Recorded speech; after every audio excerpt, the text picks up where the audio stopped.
오늘 말씀은 시편 91편 1절부터 4절 세 번역으로 갖고 왔습니다. 1절부터 4절입니다. 우리 제가 한 절, 여러분 한 절 하고 마지막 절은 같이 읽도록 하겠습니다.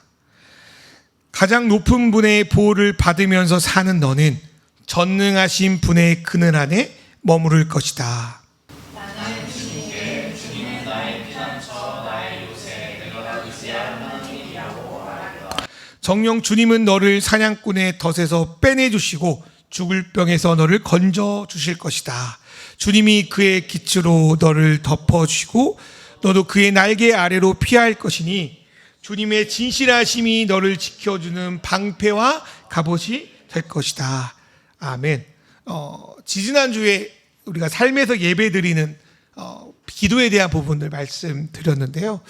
오늘은 그 두 번째 시간으로 말씀을 가지고 기도하는 것에 대해서 나누려고 합니다. 근데 이제 준비하다 보니까 파트 1, 2로 나눠야 될 것 같아서 오늘은 이제 말씀으로 기도할 준비를 어떻게 우리가 할지에 대한 말씀 나누려고 합니다. 우리가 이제 보통 기도는 이제 하나님과의 소통, 대화, 그렇게 이야기를 하는데요. 그런데 우리가 사람 간의 대화를 나누는 것처럼 하나님과 기도 중에 그런 형태로 대화하지는 못하죠. 그렇게 하려고 해도 좀 이렇게 벽치는 것 같은 느낌도 들 수 있습니다. 그럼 어떻게 우리가 신이신 하나님의 음성을 듣고 그 뜻을 알 수 있나? 내가 원하고 바라는 일이 일어나면 하나님의 뜻이 이루어진 건가? 아니면 뭔가 특별한 체험을 할 때 비로소 하나님과 소통했다 말할 수 있는 건가? 물론 이런 일부의 경험을 통해서 하나님을 알 수 있다는 것을 부인할 수는 없습니다. 그런데 그러한 체험들, 그런 어떤 이벤트는 매우 주관적이고 사람마다 달라서 명확하지 않습니다. 내가 보기에 좋은 일이 일어나면 하나님이 임재하시고 내가 보기에 조금 안 좋은 일이 일어나면 하나님이 없고 이런 것들은 우리의 너무나 주관적인 판단이라는 겁니다. 그래서 하나님은 우리에게 너무나도 확실한 소통 채널을 주셨는데 그것이 하나님의 말씀이 적혀있는 성경이죠. 그리스도인들은 하나님께서 성경을 통해 자기 자신을 계시하셨다고 믿는 사람들입니다. 특별히 사람의 몸으로 성육신 하셔서 이 땅에 오신 예수님은 하나님을 너무나도 잘 아시는 분이에요. 하나님과 하나 된 분이시기 때문에. 그래서 예수님을 통해 사람의 언어로, 그 당시에 아람어를 썼다고 하시는데 사람의 언어로 전해주신 그 말씀과 그분이 하신, 또 보여주신 일들을 통해서 우리는 하나님이 누구인지를 가장 명확하게 알 수 있다라고 성경은 우리에게 말씀합니다. 그런데 성경은 단순히 우리에게 하나님에 대한 지식과 정보만을 다루는 책이 아닙니다. 하나님은 이 성경을 매개체로 오늘 그리스도를 믿는 우리에게도 말씀하십니다. 2000년, 최소 2000년 이상 된 고대 문서, 더 나아가서는 4000년, 5000년 정도 되는 이 고대 문서가 여전히 나와 우리에게 말씀하고 계시다는 것은 기독교인이 믿는 놀라운 신비이자 전제입니다. 그리고 우리가 성경을 사랑하는 이유 중에 하나이기도 합니다. 그럼 우리는 어떻게 성경을 통하여 하나님과 소통하고 기도할 수 있을까? 우리 믿음의 선배들은 이 성경을 통해 어떻게 하나님을 예배하고 살았을까? 우리는 이 성경을 가지고 어떻게 그분의 음성을 듣고 기도할 수 있을까? 이런 고민들을 함께 나누고자 합니다. 첫 번째로 그 말씀이 들어올 자리를 우리가 마련하는 게 필요합니다. 우리가 흔히 아는 기도의 내용을 보면 내 생각, 내 욕망에 따라 하는 기도가 많습니다. 그 기도를 하지 말라는 건 아니지만 그 기도가 많아요. 그래서 기도의 내용에 하나님이라는, 예수님이라는 이름을 지우고 다른 종교의 이름을 넣어도 별 차이가 없다면 기도의 내용에 우리는 그 기도가 좀 문제가 있다고 보면 될 것 같습니다. 우리가 이런 욕망의 기도를 하면 할수록 사람들은 더욱 이기적이고 강팍해져요. 그래서 기도를 많이 한다는 분이 되게 좀 교만하고 좀 무례한 분들을 보면 아무리 기도를 열심히 해도 욕망의 기도를 했기 때문에 그렇게 사람이 형성되었다는 생각이 듭니다. 진정 하나님의 뜻에 따라 기도하는 이들은 그렇게 기도할수록 내 욕망과 내 생각이 내려놓게 되고 하나님 말씀에 그 자리를 내어주게 되므로 겸손하게 됩니다. 이를 위해 우리 첫 번째로 필요한 건 뭐냐면 성경에서 늘 말하는 부르짖는 기도입니다. 성경에서 부르짖는 기도는 일부러 소리를 크게 지르는 기도는 아닙니다. 나의 마음의 상태에 따라 나의 어려움에 따라 자연스럽게 소리를 낼 수 있지만 하나님의 응답을 더 잘 얻기 위한 수단으로서 일부러 소리를 크게 내는 것은 좋은 방법은 아니고 인격적이지도 않습니다. 우리가 소리를 내는 건요, 우리의 마음을 잘 표현하기 위한 거예요. 하나님은 우리의 마음의 중심을 아시기에 솔직히 막 크게 소리 질러 기도할 필요는 없습니다. 그러나 우리의 마음 때문에, 우리 심령 때문에 우리가 소리를 지르는 거고 자연스럽게 그렇게 기도하는 것은 너무 좋은 기도라고 생각이 듭니다. 그럼 왜 성경은 부르짖는 기도를 강조할까요? 부르짖는 게 뭘까요? 부르짖는 거는 단지 소리를 내는 것이 아니라 내 마음과 생각과 그 감정을 하나님께 솔직하고 진실하게 드러내는 것이 부르짖는 기도입니다.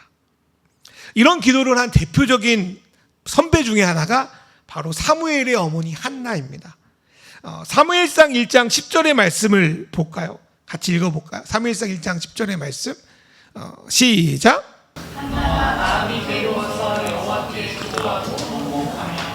한나가 자신의 마음이 너무나도 괴로워서 하나님께 솔직하게 자기의 마음을 드러내고 그 마음이 너무 힘들어서 통곡하며 기도합니다. 이 구절만 보면 한나가 아주 하나님께 난리를 치면서 통곡하면서 엉엉 울고 기도했을 것 같아요. 그런데 그 다음 말씀을 보면 한나는요, 소리를 내지 않습니다. 그리고 입술만 움직이고 이렇게 기도했기 때문에 그 엘리 제사장이 보기에 야 술 취하고 예배드리네, 그렇게 오해할 정도였다는 거예요. 한나의 기도는요, 분명히 하나님께 부르짖는 기도였습니다. 소리내지 않아도, 눈물만 흘려도 마음 깊숙한 곳에서 그 마음을 토해놓고 부르짖는 기도가 바로 한나의 기도였습니다. 한나의 기도를 제가 오늘 이번에 다시 한번 보면서 우리 기도가 하나님 앞에 얼마나 정직하고 진실한지에 대해서 생각해 봅니다. 다들 이제 여러분 그래도 이 교회가 여러분이 다니던 교회 중에 가장 작은 교회 아닙니까? 그 전에 교회에서는 막 대표 기도를 다들 하셨죠, 그죠? 어쨌든 다들 청중 앞에서 대표 기도한 경험 있었을 거예요. 대표 기도는 누구한테 하는 걸까요? 형식상 하나님께 하는 기도 같지만 실제로는 청중을 대상으로 하는 기도입니다. 어떤 분들은 그 정도가 지나쳐서 어떤 사람을 향해서 타겟해서 기도하기도 합니다. 그래서 대부분 우리가 대표 기도 준비할 때 잘 정리된 기도문을 써서 할 때가 많습니다. 대표 기도는 당연히 그렇게 기도해야 된다고 생각이 들어요. 문제는 뭐냐면 하나님과 1대1로 기도하는 그 자리, 아무도 안 듣고 그분과 기도하는 그 자리에서마저도 우리는 대표 기도식으로 기도할 때가 많습니다. 청중을 상대로 기도하는 것과 1대1로 만나는 대화의 내용은 성향과 내용이 다를 수밖에 없어요. 어쨌든 여러 명을 놓고 설교하는 것과 이렇게 대화하는 것도 다를 수밖에 없습니다. 마찬가지로 하나님과 배타적으로 만나는 기도는 그 자세와 내용이 달라야 합니다. 그런데 우리는 솔직히 하나님과 1대1로 만나는 게 어색하고 부담스러울 때가 있습니다. 말로는 하나님이 모든 걸 아신다고 고백하지만 실제로는 내가 편한 부분, 좀 보여줘도 괜찮은 부분들만 가지고 하나님과 대화하고 싶습니다. 어떻게든 내 내면에 좀 문제 있는, 고쳐야 되는, 드러내고 싶은, 또 어쩌면 좀 더러운 것들, 그런 것들은 좀 숨기려고 하고 그것들은 내 거예요, 숨기고 싶어요라고 하나님께 요청하고 싶어 합니다. 하나님마저도 숨기고 싶은 내면의 두려움이 우리 가운데 남아 있는 한 우리는 의도치 않게 위선의 기도를 드릴 수밖에 없습니다. 하나님 앞에서조차 스스로 검열하고 드리기 좋은 것들만 기도를 드리는 거죠. 이걸 가지고 스가랴서는 뭐라고 말하냐면 그런 마음의 상태를 금강석과 같이 딱딱한 마음이라고 표현합니다. 그래서 스가랴서 7장 12절 말씀을 읽어보면 그 마음을 금강석 같게 하여 율법과 만군의 여호와가 그의 영으로 옛 선지자를 통하여 전한 말을 듣지 아니하므로 큰 진노가 만군의 여호와께로부터 나왔도다. 마음이 딱딱하고 기도하면요, 아무리 기도해도 하나님 말씀을 들을 수 없습니다. 그 상황에서 부르짖는 기도는 우리 마음의 딱딱한 그 금강석과 같은, 세번역은 차들과 같은 그 위선의 포장지를 깨는 것과 같습니다. 우리는 솔직히 하나님께 그렇게 잘 보일 필요가 없어요. 하나님 우리 아버지니까요. 아빠니까요. 한나처럼 찢기고 상한 마음을 주님께 솔직히 내어놓고 기도하는 게 잘하는 기도입니다. 때론 시편을 쓴 그런 믿음의 선배들처럼 분노도 원망도 감추지 않고 하나님께 쏟아내는 게 좋은 기도입니다. 전에도 말했지만 시편 51편에 이런 말씀 있잖아요. 하나님께서 원하시는 재물은 찢겨진 심령입니다. 오 하나님, 주님은 찢겨지고 짓밟힐 마음을 멸시하지 않으십니다. 만약 기도할 때 아무런 감정이 들지 않고 생각도 나지 않으면 억지로 짜낼 필요 없습니다. 저 어릴 때 막 수련회 가면 울어야 뭔가 내가 신앙 좋은 것처럼 평가받으니까 막 슬픈 생각을 열심히 하면서 하나님께 기도했던 기억이 나요. 화장지가 이렇게 쌓여 있어요. 그래서 시원하다. 그게 중요하지 않아요. 그냥 기도 안 되고 좀 생각이 안 되면 하나님 참 제가 막 감정이 메말랐네요. 딱딱하네요. 아무 생각도 없네요. 근데 주님 앞에 나왔어요. 그냥 위로해 주세요. 굳이 문제가 있어야 나올 거 아니지 않습니까? 아니면 좀 말씀해 주세요. 이렇게 솔직하게 나아가는 게 부르짖는 기도입니다. 근데 그런 부분을 우리가 스스로 깨닫고 알아채면 얼마나 좋을까요? 그러기 위해서 이제 하나님께 맡겨드리는 수송적 기도, 묵상 기도를 하는데요. 많은 경우에는요. 근데 여러 가지 상황과 그 이벤트 속에서 거짓된 내 안정된 기반이 흔들릴 때 비로소 하나님께 솔직하게 부르짖으며 기도할 수 있습니다. 흔들려도 기도 안 하는 분들이 있어요. 그런 형태로 내 내면을 숨기지 않고 하나님께 나가야 되는데 흔들려도 어떻게든 내 걸 지키려고 하는 거죠. 왜냐하면 그게 내 정체성이니까. 근데 많은 경우는 내 삶이, 내 생각이 흔들릴 때 그 깨진 마음 가지고 하나님께 기도할 수 있습니다. 그렇게 하나님께 내 마음을 솔직하게 드리다 보면 그 깨어진 틈 사이로 하나님의 영이, 그분의 말씀이 들어올 공간이 생깁니다. 그리고 우리 마음이 예수께서 말씀처럼 부드러워져서 하나님의 말씀을 온전히 받아들일 준비가 됩니다. 저와 여러분의 마음의 상태가 스가랴서처럼 금강석 같은 마음에서 예수께서 말씀처럼 부드러운 마음, 하나님의 글씨가 새겨지는 마음으로 변화되게, 그걸 위해서 기도하는 저와 여러분 되기를 주님의 이름으로 축원합니다. 이제 하나님을 만날 준비가 됐어요. 부드러운 마음이 됐어요. 성경을 통해서 하나님 만날 준비가 됐어요.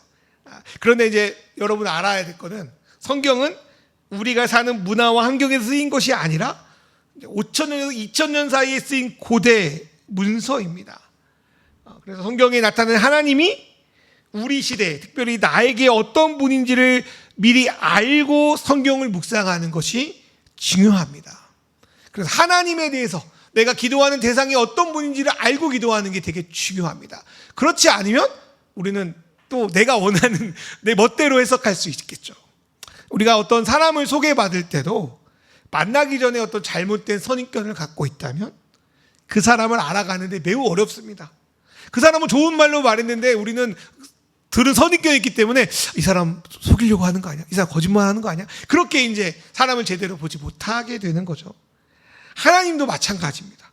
우리가 말씀을 많이 읽고 신앙생활을 오래 했다 하더라도 하나님에 대한 기본적인 개념과 이해가 틀어져 있다면 진리의 말씀을 가지고도 잘못된 방향으로 하나님께 기도할 수 있고 엇나갈 수 있습니다. 우리가 매주 성경을 배우고 읽는 이유 중에 하나가 바로 여기 있습니다.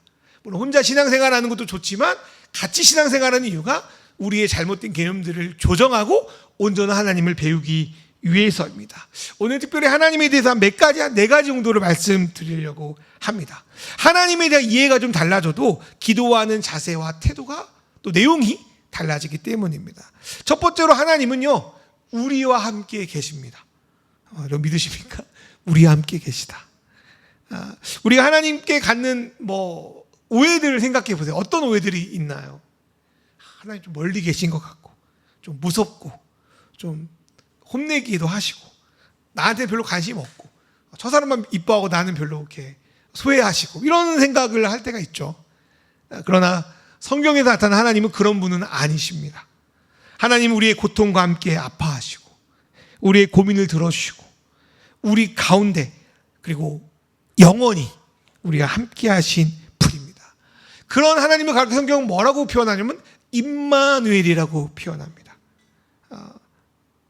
우리가 함께 하신 하나님을 우리가 진심으로 믿고 받아들이기 시작할 때, 인정하기 시작할 때 우리는 비로소 하나님을 피난처시구나, 요새시구나, 목자시구나, 나의 여인이시구나 부르게 됩니다. 이 사실을 머리로뿐 아니라 마음으로 오게 하는 것, 그 자체가 기도의 준비이고요, 하나님께 나아가는 기도입니다. 하나님 앞에 기도하는 게 편해야 돼요. 그래서 편하면 기도가 좀 길어질 수 있습니다. 불편하면 빨리 떠고 싶어요. 하나님 나를 함께 하시는 거 좋아하시는구나, 하나님 이런 분이구나를 알 때 우리는 그분 앞에 편하게 나아갈 수 있습니다. 두 번째로 우리와 함께 하신 하나님은 우리를 인격적으로 대하시는 분입니다.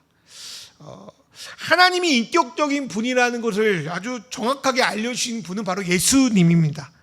예수님은 이전에 그 선지자들과 그 랍비들과 달리 하나님을 개인적인 아버지, 친밀한 아버지로 부르는 만행을 저지릅니다. 이게 이제 예수님이 공격당한 이유 중에 하나였는데요. 더구나 예수님이 전하신 아버지의 이미지는요, 그 당시에도 권위적이고 위험 있게 생각하고 있는 그 유대인들의 아버지상과 달리 매우 가깝고 친밀하고 인격적인 아버지입니다.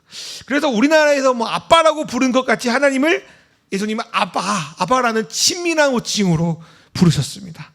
이게 이제 유대인들을 분노케 하는 거죠. 우리 감히 하나님 아버지라 부르기도 모자라서 그렇게 애기들이 부르는 그 아바처럼 말하냐고? 하나님을 너무나도 불경건하게 여기는 거 아니야? 그렇게 이제 공격을 많이 당했는데요. 이런 아버지 하나님을 가장 잘 표현하는 구절 중에 하나가 그 탕자의 비유입니다.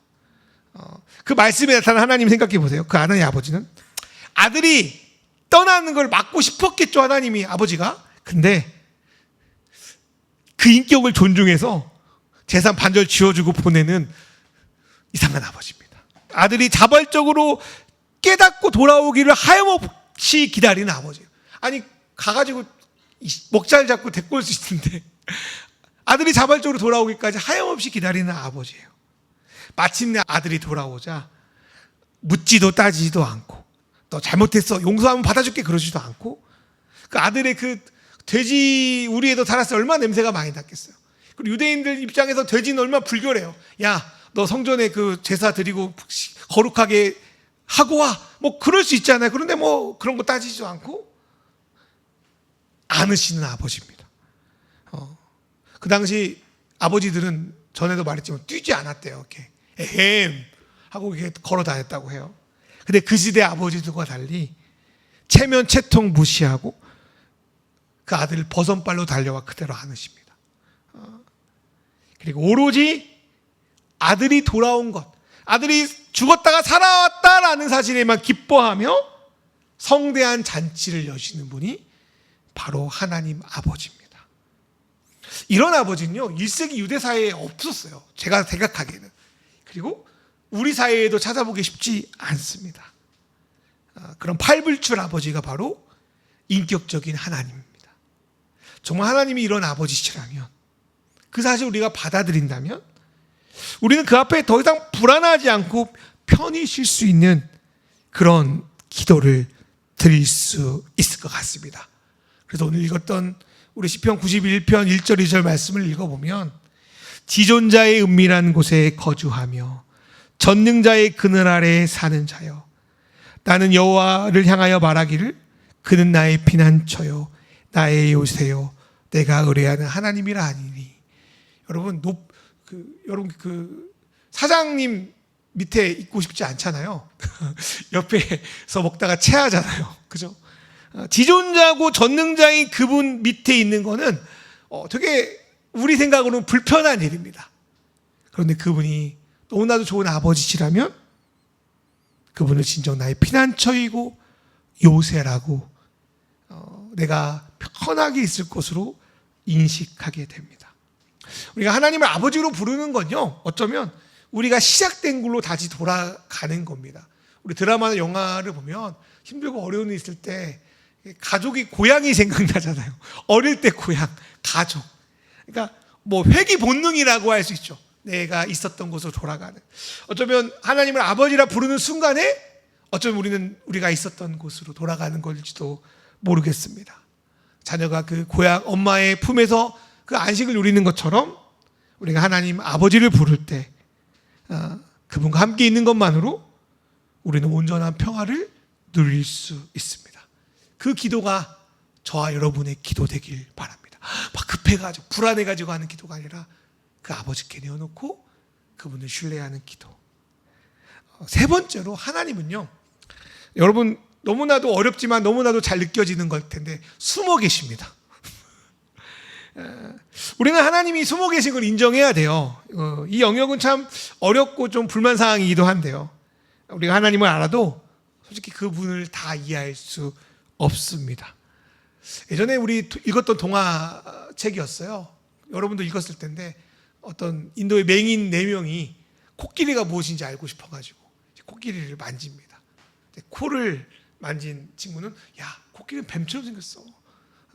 다리를 만진 친구는 코끼리는 통나무처럼 생겼어. 귀를 만지고는 코끼리는 부채처럼 생겼어. 각자가 달라요. 우리 하나님을 그래도 예수님을 통해 성경을 통해 잘 알지만 우리 하나님을 다 몰라요. 어쩜 숨겨진 하나님은 하나님이 그런 분인 걸, 하나님이 신이라는 걸 인정해 드리는 것 수도 있습니다. 근데 참 감질날 때가 있죠. 찾은 것 같은데 숨어 계시고, 임재한 것 같은데 안 계신 것 같고, 알만 하면 모르겠고, 이게 좀 하나님 같습니다. 우리가 기도와 예배를 통해서 하나님을 경험해요.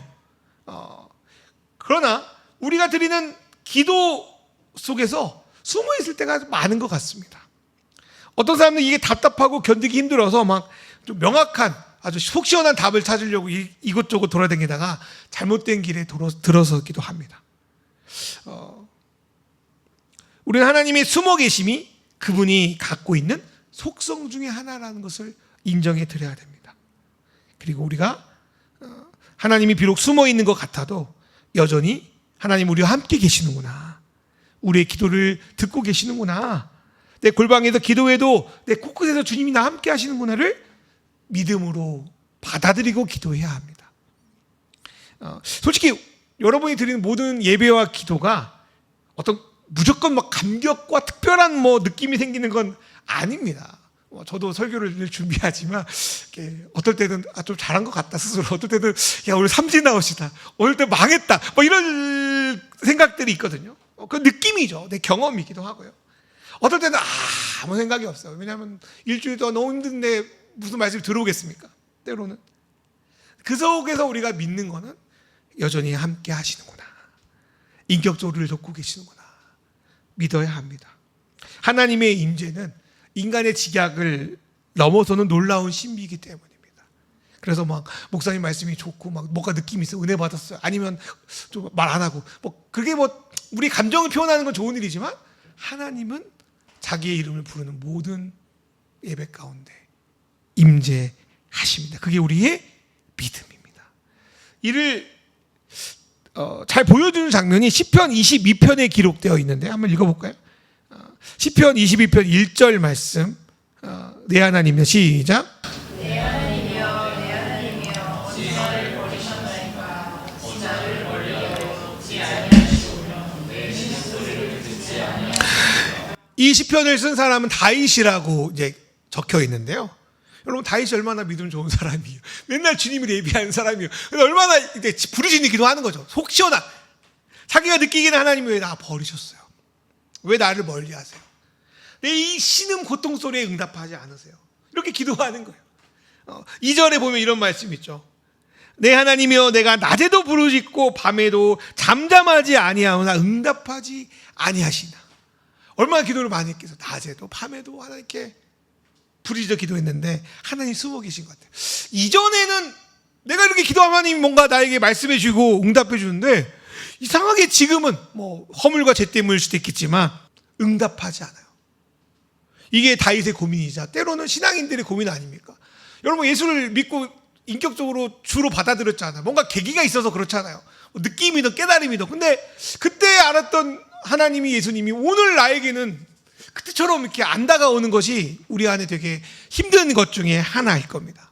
그럼에도요, 이 시인인 다윗이 인정하는 게 있어요. 그게 뭡니까? 그게 시편 22편 3절에 적혀 있어요. 읽어볼까요? 22편 3절 시작. 이스라엘의 찬송 중에 계시는 주여, 주는 거룩하나이.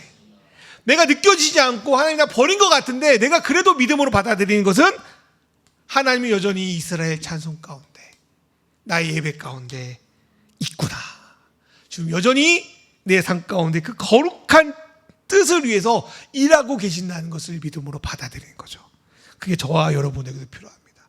그러한 일은 예수님의 십자가 사건에도 나타납니다. 모든 죄를 대신하여 십자가에 죽으신 예수님은 이 시편의 말씀을 인용하여 엘리 엘리 라마 사박다니, 나의 하나님 나의 어찌하여 나를 버리셨나이까라고 똑같이 부르짖습니다. 그러나 하나님은 그 부재의 순간에, 어쩌면 예수님이 가장 필요한 순간에 안 계신 것처럼, 부재하신 것처럼 예수님이 힘들게 합니다. 우리가 믿는 것은 그 부재의 순간에 하나님은 온 인류와 세계를 구원하기 위한 거룩한 일을 준비하고 계셨다는 사실입니다. 그리고 그것은 부활로 증거되죠. 예수님도 그랬는데, 다윗도 그랬는데, 우리가 좀 하나님이 부재한 것 같고 숨어 있다고 우리가 이렇게, 그죠? 그렇게 우리만 그런다고 원망할 필요는 없을 것 같아요. 여러분, 우리 기독교인들은요, 저를 포함해서 부재를 두려워하면 안 됩니다. 부재는 제가 이번에 묵상하기로는 마치 애벌레가 나비가 되기 전에 그 고치에 갇히는 것 같다라는 생각이 들었어요. 그 과정에서 이전에 경험했던, 어쩌면 내가 경험한 그 작은 하나님의 형상은 깨어지고요, 이전보다 더 크고 경이로우신 하나님, 더 깊고 놀라우신 하나님을 경험하게 됩니다. 그리고 그렇게 점점 하나님을 알고 그 경의를 바라보는 저와 여러분 되기를 주님의 이름으로 축원합니다. 네 번째로, 하나님은 오늘도 우리를 찾으십니다. 기도는 기본적으로 하나님을 찾잖아요. 대상을 향해서 하나님 아버지, 뭐 주님, 뭐 예수님, 하나님을 찾잖아요. 그죠? 우리가 애써 하나님을 찾고 도움을 구하는 것 같아요. 마치 무슨 등산 가는 것 같은 생각이 들어요. 그런데 실제로는 우리보다 하나님이 우리를 더욱 찾는다는 사실을 우리는 믿음으로 받아들여야 합니다. 요한복음 4장 23절 말씀, 이건 사마리아 여인에게 예수님이 대하고 나서 제자들이 하신 말씀인데, 아버지께 참되게 예배하는 자들은 영과 진리로 예배할 때가 오나니 곧 이때라. 아버지께서는 자기에게 이렇게 예배한 자를 찾으신다라고 말씀하십니다. 예수님은 사마리아 여인 한 사람을 예배자로 부르기 위해서 그곳에 찾아가셨습니다. 마찬가지로 하나님은 오늘 우리를 찾으러 이곳에 오셨음을 믿습니다. 오늘 예배도 그래요. 우리가 애써서 주님을 찾으러 이 자리에 나온 것 같지만 실제로 주님이 우리를 찾아서 불러내신 겁니다. 그렇게 믿습니다. 이렇게 찾으신 하나님에 대한 말씀은 성경에 많이 등장해요. 특별히 하나님 나라, 천국 비유에 등장합니다. 앞서 말씀드린 탕자의 비유도 물론이거니와 잃은 양 비유도 그렇고요, 드라크마 비유도 그렇고요, 계속 하나님이 하나님의 사람을 찾는 내용으로 가득 차 있어요. 천국 비유는 뭐 목자가 목자를 잃어버린 양이 찾겠죠. 음매하고. 근데 잃은 양이 목자를 찾을 확률이 높을까요? 목자가 잃은 양을 찾는 확률이 높을까요? 잃은 양은 목자를 찾기가 거의 어렵습니다. 목자가 양을 찾아야 되죠. 우리도 마찬가지예요. 우리가 하나님을 찾는 것 같지만 실제로 하나님이 우리를 찾아주셔야 돼요. 그리고 만나주셔야 돼요. 그리고 그때 어떻게든 그리고 찾아서 자신의 사랑을 어떻게든 우리가 받아들이게 하려고 애쓰고 계십니다. 오늘 예배 가운데 하나님이 성경교회에서 애쓰고 계셔요. 목사의 좀 거시기한 것도 하나님의 말씀을 들으려고 애쓰고 계신다고요. 그걸 믿으니까 저도 이렇게 설교하죠. 그거 없으면 제가 어떻게 설교하겠습니까? 하나님이 자꾸 애쓰고 있는데 우리는 그걸 모르고 자주 하나님이 해준 게 뭐가 있어요, 저에게? 이렇게 하나님께 따집니다. 여러분이 화났을 때 여러분 부모님께 했던 말들이 그런 말 아닙니까? 엄마가 해준 게 뭐가 있는데 뭐 이러면서 그렇다면 우리를 찾으시는 하나님께 어떻게 기도를 드려야 될까요? 내가 하나님을 찾으려고 애쓰기보다 하나님이 나를 와서 찾을 수 있도록 나를 내어드려야 됩니다. 굳이 비유를 하면 이렇게 섬에 무인도에 있을 때 막 헬기가 지나가면 어떻게 하죠? 나를 찾을 수 있도록 이렇게 SOS 그리잖아요. 하나님이 나를 찾을 수 있도록 드려야 됩니다. 이거는 약간 이해하려고 하지 말고 이미지로 좀 보는 게 좋을 것 같아요. 내가 하나님을 알기 위해 쓰는 거 되게 중요해요. 필요해요. 그런데 그보다 하나님이 나를 잘 알아챌 수 있도록, 알아낼 수 있도록 인격적으로 내어드리는 게 중요합니다. 우리가 아무리 어떤 병의 증상을 가지고 병원에 가지만 내 증상을 잘 판단할 분은 의사잖아요. 의사에게 내 증상을 잘 설명하고 잘 내어주는 게 병을 고치는 게 가장 중요한 거 아닙니까? 그것처럼 하나님께 나를 내어드리는 게 중요하다는 거죠. 내가 하나님을 어떻게 사랑할까? 어떻게 내가 하나님을 예쁨 받을까? 애쓰고 고민하는 것도 너무 중요한 일이지만 하나님이 우리를 좀 사랑하는데 편하게 했으면 좋겠어요. 예를 들어서 저희 아이가 어릴 때 안을 때 뻗팅기고 이렇게 뒤로 막 뻗팅겼거든요. 그러니까 푹 안겨줬겠는데 이러고 계속 있으니까 우리도 들 때 너무 힘들었어요.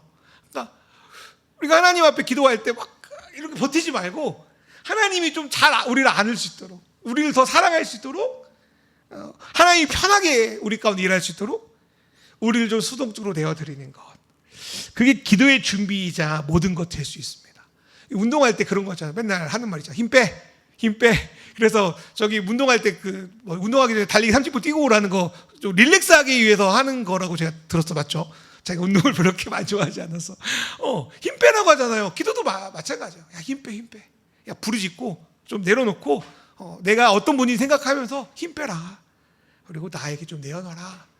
그게 정말 하나님께 깊은 기도로 가는 기도의 준비이자 어쩌면 모든 것일 수 있어요. 하나님께서 내어놓는 거니까.